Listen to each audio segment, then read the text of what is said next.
નમસ્તે વિદ્યાર્થી મિત્રો, હાર્દિક સર એકેડમીની એન્ડ્રોઇડ એપ્લિકેશનમાં આપ સૌનું ખૂબ ખૂબ સ્વાગત છે. આજનો જે વિડીયો લેક્ચર છે એમાં આપણે ચર્ચા કરશું 8મી સપ્ટેમ્બરના તમામ અગત્યના કરંટ અફેર વિશે. તો અત્યાર સુધી આપણે 7 સપ્ટેમ્બર સુધીના કરંટ અફેર જોઈ ચૂક્યા છીએ અને હવે આપણે આજે 8મી સપ્ટેમ્બરના જે કરંટ અફેર છે એની આપણે સ્ટડી કરવાના છે. ક્લિયર?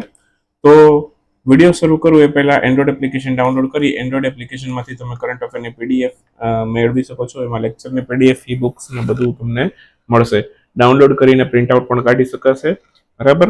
એક બીજી એનાઉન્સમેન્ટ વિડીયોમાં એ કરવાની છે કે કરંટ અફેરનો જે 199 વાળો કોર્સ હતો, બરાબર, એમાં અત્યારે તમને 12 મહિનાની વેલિડિટી મળતી હતી. થોડાક સમય સુધી, જ્યાં સુધી સીસી નું રિઝલ્ટ ના આવે, બરાબર, ત્યાં સુધી એક એવી ઓફર કાઢી છે કે તમારે 1 મંથ માટે પણ જો તમારે સબસ્ક્રિપ્શન લેવું હોય તો તમે લઈ શકો છો. બરાબર. ચેક કરવા માટે એક ડેમો પૂરતું. બરાબર. તો 1 મહિનાની પ્રાઇસ કેટલી રહેશે સાહેબ? તો કે 79 રૂપિયા. બરાબર. અત્યારે એપ્લિકેશન તમે ડાઉનલોડ કરી શકો છો ડિસ્ક્રિપ્શનમાં, અથવા તો ડાયરેક્ટલી પ્લે સ્ટોરમાં હાર્દિક સર એકેડમી લખશો એટલે આપણો આ લોગો છે, આ લોગો વાળી એપ્લિકેશન તમને એમાં જોવા મળશે. બરાબર. મોબાઈલ નંબર નાખી ઓટીપી વેરિફિકેશન કરો અને કરંટ અફેરનો કોર્સ જે તમને 1999 રૂપિયા, એટલે કે એપ્રોક્સિમેટલી જે 2000 નો વાળો જે કોર્સ હતો ને, એ જ કોર્સ તમે અત્યારે એમાં 12 મહિનાની વેલિડિટી મળતી હતી, પણ તમે આ કોર્સ છે, બરાબર, 1 મહિનાની વેલિડિટી છે, બરાબર, એ 79 રૂપિયામાં મેળવી શકશો. આ ઓફર લિમિટેડ જ છે. દરેક મહિનાની વેલિડિટીની અંદર પ્રાઇસ ઘટાડી છે. બરાબર. તો 1 મહિનો, 2 મહિના, બરાબર, 3 મહિના, 6 મહિના, તમને જે વેલિડિટી મજા આવે, બરાબર, એ વેલિડિટીનો કોર્સ લઈ શકો છો. બરાબર. લોંગ ટર્મ માટે લેશો તો એકાદું કૂપન પણ તમને એમાં એપ્લાય કરી શકશો. બરાબર. કૂપનમાં એવું છે કે 200 રૂપિયાથી વધારે કિંમતનો જો તમે કોર્સ લેશો તો એ કૂપન તમને લાગુ પડશે. બરાબર. એટલે જો તમે 6 મહિના વાળો લેવા જશો તો તમને કદાચ એમાં કૂપનનો બેનિફિટ પણ મળશે, પણ તમે આવા ઓછા પ્રાઇસ વાળો કોર્સ લેવા જશો તો એમાં કૂપન એપ્લાય નહીં થાય. બરાબર. તો જેમને ઈચ્છા છે, બરાબર, કરંટ અફેરનો કોર્સ થોડાક સમય માટે જ આ પ્રાઇસ માટે વેલિડ રાખ્યો છે. બરાબર. જેવું રિઝલ્ટ આવશે એ પછી આપણો કોર્સ જે રેગ્યુલર પ્રાઇસ હતી 1999 એ પ્રાઇસ લાગુ થઈ જશે. એટલે એપ્રોક્સિમેટલી આપણો કોર્સ ફરી પાછો 2000 રૂપિયા થઈ જ જવાનો છે. થોડાક સમય પૂરતું જે લોકોને પેલી પ્રાઇસ મોંઘી લાગે છે તો થોડાક સમય પૂરતું આપણે આ ઓફર કાઢી છે, રિઝલ્ટ આવે ત્યાં સુધી જ કાઢી છે. જેમને ઈચ્છા છે, અનુકૂળતા છે, લઈ શકે છે વહેલી તકે. બરાબર. એમાં ટેસ્ટ, પીડીએફ જે બધું મળે છે એ બધું મળવાનું જ છે. અને આવનારા જેમ તમે જેટલી વેલિડિટી માટે 1 મહિના માટે લેશો તો 1 મહિના સુધી તમે જેટલું પણ કન્ટેન્ટ એમાં અપલોડ થશે એ તમે જોઈ શકશો. ક્લિયર? એના પછી લોક લાગી જશે. ક્લિયર? તો શરૂ કરીએ આજનો વિડીયો. EU ઇન્ડિયા ટ્રેક 1.5 કોન્ફરન્સનું આયોજન છે. કોના દ્વારા કરવામાં આવ્યું હતું? તો આ આખી જે કોન્ફરન્સ છે ને, European union India track 1.5 conference છે, આમાં વિદેશ મંત્રાલય, GCTC અને યુરોપિયન સંઘ આ ત્રણેય મળી, બરાબર, અને આનું આયોજન કર્યું છે. તો ઉપરના તમામ આપણો જવાબ થશે. ઓપ્શન ડી આપણો કરેક્ટ આન્સર બનશે. તો હાલમાં જ આ યુરોપિયન યુનિયન ઇન્ડિયા ટ્રેક કોન્ફરન્સનું આયોજન છે ભારતનું વિદેશ મંત્રાલય, યુરોપિયન સંઘ અને GCTC ત્રણેય મળીને કર્યું છે. બરાબર. આ કોન્ફરન્સ છે એને ઓનલાઈન કટ્ટરપંથમાંથી આવતી નવી સમસ્યાઓ છે એના પર ચર્ચા માટે આ શરૂ કરવામાં આવેલી ત્યાં કોન્ફરન્સને. GCTC ની વાત આવી છે, એનું પૂરું નામ યાદ રાખી લો, ગ્લોબલ સેન્ટર ટેરરિઝમ કાઉન્સિલ. દિલ્હીમાં સ્થિત એક આ વિચાર મંચ છે. બરાબર. તો આ શું છે એ પણ યાદ રાખવાનું. અને યુરોપિયન સંઘ વિશે થોડું ઘણું યાદ રાખો, જેમ કે યુરોપિયન સંઘનું મુખ્ય મથક છે ક્યાં આવેલું છે? યુરોપિયન સંઘનું મુખ્ય મથક છે બેલ્જિયમના બ્રુસેલ્સમાં છે. બરાબર. યુરોપિયન સંઘ, બરાબર, એટલે કે એની યુરોપિયન યુનિયન, બરાબર, યુરોપિયન સંઘ એટલે કે યુરોપિયન યુનિયન. ઓકે. તો એની જે પ્રેસિડેન્સી છે અત્યારે કોની પાસે છે? યુરોપિયન યુનિયનની પ્રેસિડેન્સી છે, બરાબર, એ અત્યારે હંગરી પાસે છે. 1 જુલાઈથી લઈ, બરાબર, અને 31 ડિસેમ્બર સુધી એમની પાસે જ રહેવાની છે. તો 31 ડિસેમ્બર સુધી જેટલી પરીક્ષાઓ આવે એમાં યુરોપિયન યુનિયનની જે અધ્યક્ષતા છે કોની પાસે છે? તો કે હંગરી પાસે છે. બરાબર. એવી જ રીતે યુરોપિયન કાઉન્સિલ છે. આ તો વાત થઈ યુરોપિયન યુનિયનની. બરાબર. એવી જ રીતે યુરોપિયન કાઉન્સિલ આવે છે. તો યુરોપિયન કાઉન્સિલના અધ્યક્ષ છે અત્યારે ચાર્લ્સ મિશેલ છે. એ ક્યાં સુધી રહેશે? તો કે ડિસેમ્બર સુધી. અને એના પછી જે છે, બરાબર, 1 જાન્યુઆરી 2025, બરાબર, 1 જાન્યુઆરી 25 થી કોણ થઈ જશે? Antonie Costa. પોર્ટુગલના છે એન્ટોની કોસ્ટા. તો એ પછી આના યુરોપિયન કાઉન્સિલના અધ્યક્ષ બની જશે. એવું જ છે યુરોપિયન કમિશન. આ તો યુરોપિયન કાઉન્સિલ, બરાબર, અને એના પછી છે યુરોપિયન કમિશન, બરાબર. તો યુરોપિયન કમિશન છે, બરાબર, એના અધ્યક્ષ કોણ છે? ત્યારે એના અધ્યક્ષ છે ઉર્સુલા વોન ડેર યેન, બરાબર. આ બધાને યાદ રાખવાના છે, એક કે એક મુદ્દા અગત્યના છે. ત્રણેયની પ્રેસિડેન્સીની અંદર છે, બરાબર. યુરોપ સેમ છે, પેલા યુરોપિયન યુનિયન આવે છે, બરાબર. હંગરી વાળામાં યુરોપિયન યુનિયન છે, બરાબર. યુરોપિયન કાઉન્સિલમાં ચાર્લ્સ મિશેલ છે અને યુરોપિયન કમિશનના અધ્યક્ષ પૂછે તો એમાં ઉર્સુલા વોન ડેર યેન છે. આ ત્રણેય તફાવત ખાસ યાદ રાખજો, કયું પૂછે છે તમારે યાદ રાખવાનું. વધારે જે ગૂંચવણ થશે આમાં જ થશે, ઓલામાં તો દેશના નામ આપેલા છે એટલે વાંધો નહીં આવે, બરાબર. અહીંયા જે કાઉન્સિલ અને કમિશનમાં જ તમે લોચા કરશો. કાઉન્સિલ વાળામાં ચાર્લ્સ મિશેલ છે અને કમિશન વાળામાં ઉર્સુલા વોન ડેર યેન છે. ક્લિયર? આ બંનેમાં તફાવત ખાસ યાદ રાખજો. હાલમાં જ ચર્ચામાં રહેલ કઈ યુનિવર્સિટી દ્વારા અત્યાધિક સંવેદનશીલ સાયનાઇડ સેન્સર છે એનું નિર્માણ કરવામાં આવ્યું છે? તો આ સેન્ટ્રલ યુનિવર્સિટી ઓફ કેરલે કર્યું છે. ઓપ્શન સી આપણો આન્સર થશે. તો હાલમાં જ સેન્ટ્રલ યુનિવર્સિટી ઓફ કેરલની યુનિવર્સિટી છે, એને અત્યાધુનિક સંવેદનશીલ સાયનાઇડ સેન્સર છે એનું નિર્માણ કર્યું છે. આ યુનિવર્સિટી છે 2009માં સ્થપાઈ હતી. કેરળના કોઝિકોડ જિલ્લાની અંદર આવેલી છે, કર્ણાટક કેરળની બોર્ડર પાસે આવેલી છે, બરાબર. થોડીક વાત સાયનાઇડ વિશે પણ કરી દઈએ, બરાબર. સાયનાઇડ, બરાબર. સાયનાઇડ છે એક ઝેરી તત્વમાં આવે છે, બરાબર, અને એના માટે પાણીની અંદર એની માત્રા WHO નિર્ધારિત કરી છે, બરાબર. એ કેટલાથી વધારે ન હોવી જોઈએ?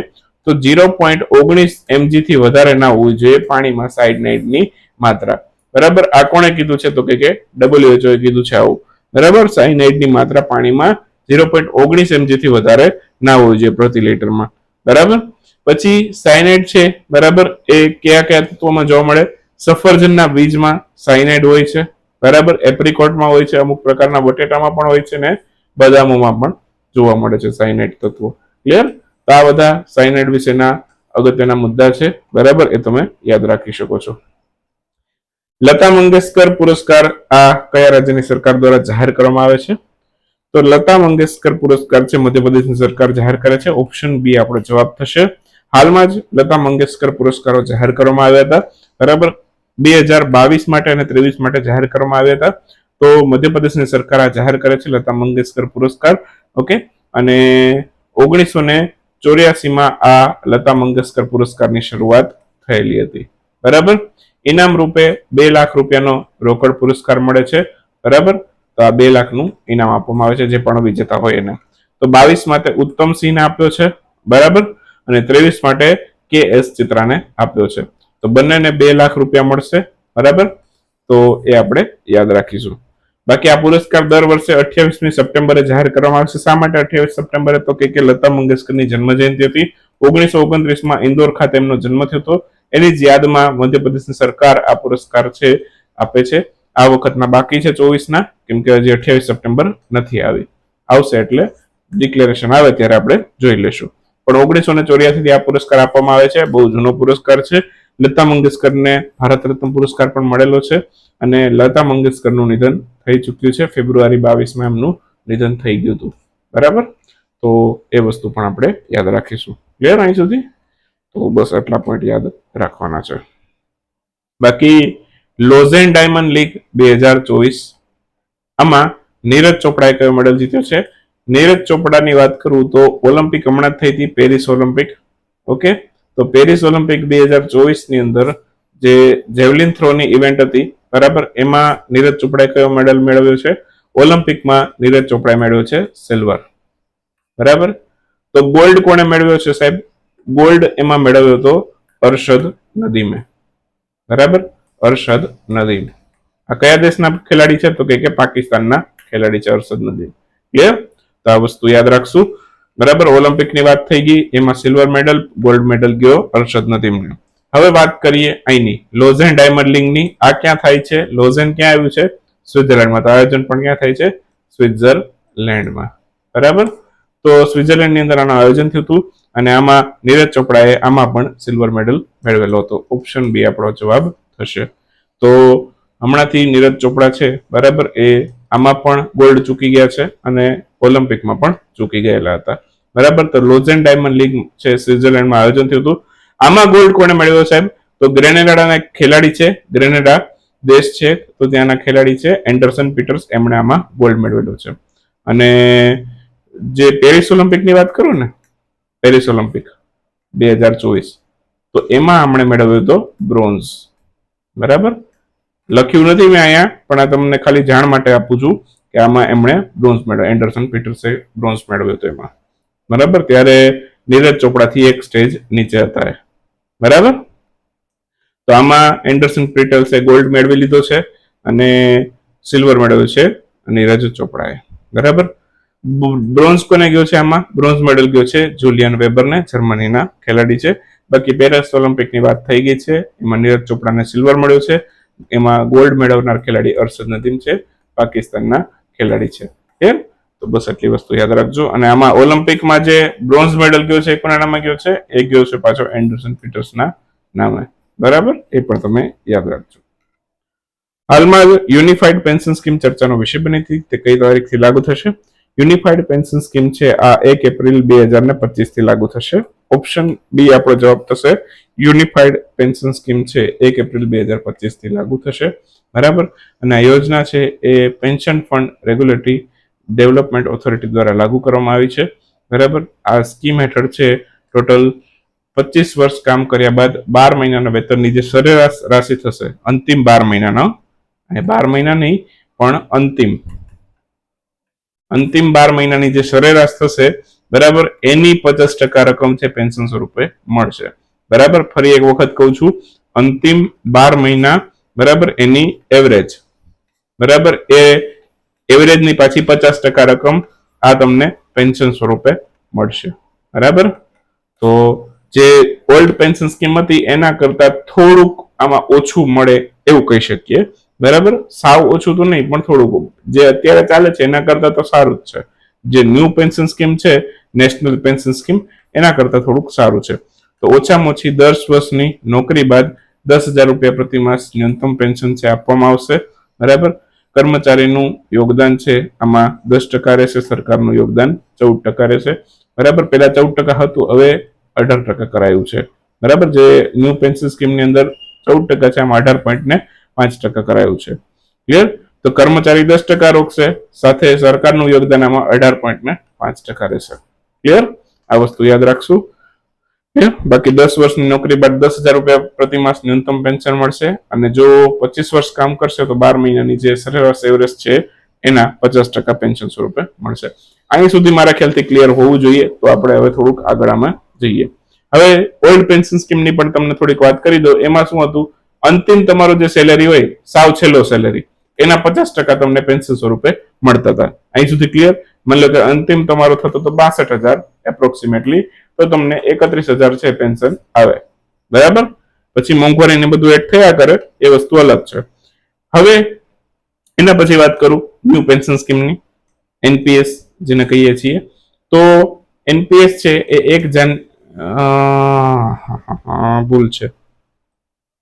1 જાન્યુઆરી 2004 થી અમલમાં આવી. બરાબર, અહીંયા 2024 છે, અહીંયા આપણું તમારે કરેક્શન લેવું પડશે. બરાબર, 2024 નથી, અહીંયા શું આવશે? 2004 થી અમલમાં આવી. 1 જાન્યુઆરી 2004 થી આ કઈ સ્કીમ અમલમાં આવી? તો કે એનપીએસ, નેશનલ પેન્શન સ્કીમ. બરાબર, એમાં કર્મચારીનું યોગદાન 10% અને સરકારનું યોગદાન કેટલું છે? 14% છે. બરાબર, બીજી એક યુપીએસમાં મહત્વની વાત એ છે કે કર્મચારીનું મૃત્યુ થાય તો એમાં પરિવાર છે એને કર્મચારીના પેન્શનના 60% આપવામાં આવશે. બરાબર, આ થોડોક પ્લસ પોઈન્ટ જેવું લાગે છે કે જો કર્મચારી મૃત્યુ થાય તો જે કર્મચારીનું જે પેન્શન હોય એના 60% મળે. બરાબર, અને લગભગ પહેલામાં ઓલ્ડ પેન્શન સ્કીમમાં છે ને લગભગ ફેમિલી પેન્શન 30% જેટલું હતું. બરાબર, તો બરાબર, એમાં બેનિફિટ કેમાં થાય તો ગણતરી કરીએ પછી ખબર પડે કે કેમાં કેટલું પેન્શન આવે છે. બરાબર, હાલમાં જ 7 સપ્ટેમ્બરના રોજ કયા દેશ છે પોતાનો સ્વતંત્રતા દિવસ ઉજવેલો છે? બ્રાઝિલનો સ્વતંત્રતા દિવસ છે એ 7મી સપ્ટેમ્બરે મળેલો છે. ક્લિયર? તો ઓપ્શન સી આપણો આન્સર થશે.